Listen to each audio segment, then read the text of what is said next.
Il-Prim Ministru tant jinsab daru mal-ħajt illi jew wasal fl-estremità li jiżgwida lill-ġurnalisti jew tant mhux ilaħħaq mal-iskandli li ħerġin illi ma jafx x'inhu jiġri madwaru. L-4 nofsinhar Net News staqsal il-Prim Ministru Robert Abela sabiex jagħti raġuni valida waħda għaliex jaħseb illi l-Ministru Bonnici ma vviċinax lill-Pulizija minnu fih wara li impjegata tal-Orkestra Filarmonika Nazzjonali qaltlu illi kienet ilha tiġi fastidjata sesswalment għal xhur sħaħ.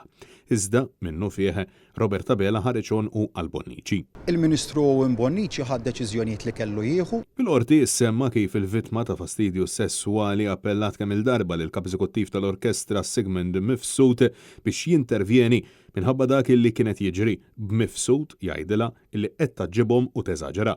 Hija avviċinat ukoll il-Ministru tal-Kultura Owen Bonnici b'dan tal-aħħar ma jagħmel assolutament xejn għal 20 jum qabel mal-vittma spiċċat sforzata tirriżenja mill-impjeg tagħha illi tant kienet tħobb bilan illi tissalvagwardja saħħitha. Mistoqsi għalfejn il-Ministru Bonnici kaxkar saqajh f'dan il-każ u kif l-istituzzjonijiet spiċċaw iħarsu wiċċhom in-naħa l-oħra għal żmien twil ma' din il-persuna. Robert Abela sostna li preżentament hemm nies f'ċella brabta mal-każ.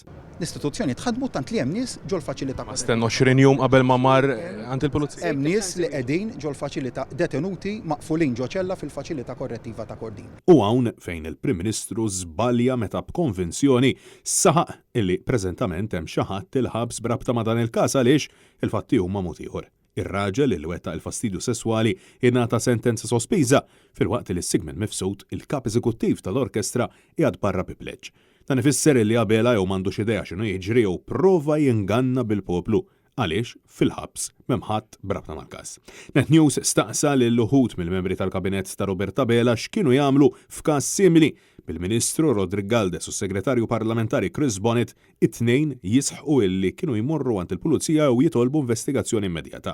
Jekk ikun hemm persuna li tavviċinak u tgħidlek isma' hemm f'entità li taqa' taħt ir-responsabilità tal-Ministeru tiegħek kien hemm allegat abbuż jew fastidju sesswali, inti x'tagħmel? Jien stess immorru il-Pulizija.